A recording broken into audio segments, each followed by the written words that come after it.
Seja muito bem-vindo ao nosso programa, Sigifroy Moreno. Já estava na hora de você vir aqui visitar a gente, meu amigo. Bom dia, Marcos. Bom dia, Gustavo. Bom dia, ouvintes da Joca FM. É um prazer realmente estar aqui participando desse programa com vocês. Principalmente um programa tão conceituado, esse Momento Ajuste, que é uma iniciativa brilhante de colegas advogados que tem a temática social e jurídica sempre em tona. De fato, penso da mesma forma. Já estava passando do momento já de estarmos aqui para conversar. Estamos à disposição, Marcos. Bem, Sigifroy, a pauta é muito clara. Ontem a gente teve uma decisão negativa de um habeas corpus para o ex-presidente Lula, num caso específico da Operação Lava Jato, mas parece que este caso específico vai repercutir nos demais. Como é que isso atinge a sociedade e o que foi que juridicamente a gente viu acontecer ontem, Sigifroy? Bom, veja, ontem o Supremo apreciou ou finalizou a apreciação que já havia começado no dia 22 de março de um habeas corpus preventivo manejado pela defesa do ex-presidente Lula na tentativa de evitar a execução da pena que lhe foi imposta pelo TRF da 4ª Região. Ou seja, num julgamento daquele tribunal, do TRF da 4ª Região, foi imposta uma pena de 12 anos de prisão ao ex-presidente Lula, e segundo o entendimento sumulado daquele tribunal e segundo o entendimento mais recente do próprio Supremo Tribunal Federal, após o julgamento de segunda instância, cabe imediatamente a execução desse julgado, ou seja, a prisão. E a defesa do presidente Lula, utilizando-se dos legais e corretos artifícios que a lei dispõe, manejou esse habeas corpus preventivo junto ao Supremo Tribunal Federal. Já havia manejado um também junto ao Superior Tribunal de Justiça. E ontem, na apreciação desse caso em particular, como você muito bem menciona, Marcos, o Supremo decidiu, por apertadíssima maioria, o Supremo decidiu que, por denegar a ordem, por denegar o habeas corpus, ou seja, autorizou a execução da pena, a expedição do mandado de prisão, logo depois do julgamento findado pelo TRF da 4ª Região.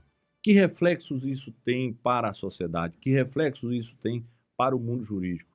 É uma decisão, claro, seríssima, é uma decisão, na nossa concepção, que vai servir de referência não só para esse, mas para outros casos, apesar, diga-se bem claro, Gustavo, apesar dessa decisão não ter efeito vinculante, esse é um precedente tão somente do Supremo Tribunal Federal, mas é um precedente para o qual toda a sociedade e todo mundo jurídico voltou os olhos no país.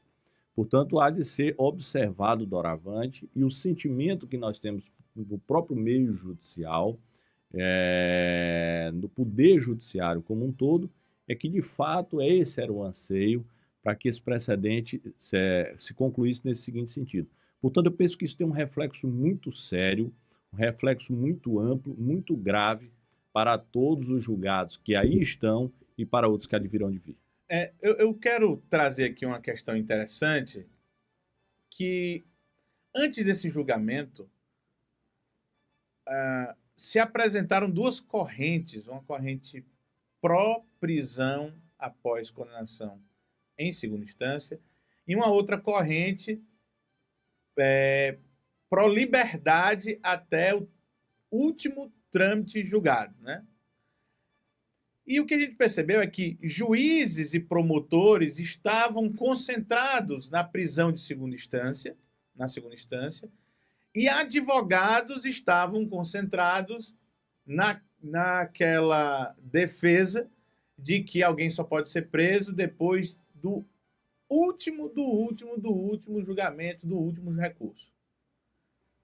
É uma divisão do judiciário ou era uma divisão específica do caso Lula ou do caso dos crimes de colarinho branco, doutor Sigifroy? Marcos, infelizmente, no julgamento desse caso específico, não há negar, existe uma pitada de influências externas que não há discussão pura e simples sob o ponto de vista estritamente jurídico.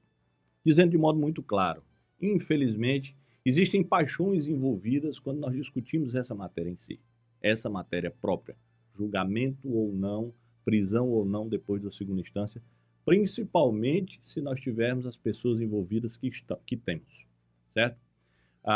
Se nós nos abstrairmos dessas influências externas, relativizando a discussão, se nós nos detivermos na discussão estritamente técnico-jurídica, eu creio que não existe essa divisão entre advocacia e magistratura ou Ministério Público. Existem decisões, existem posicionamentos abalizadíssimos, fortíssimos, dentre advogados que defendem, sim, a prisão após a condenação em segundo grau, como existem também posicionamentos de magistrados e membros do Ministério Público que defendem, sim, a condenação, ou melhor, a execução da pena só depois do trânsito em julgado. Portanto, eu creio que essa é a forma mais racional de nós tratarmos esse tema.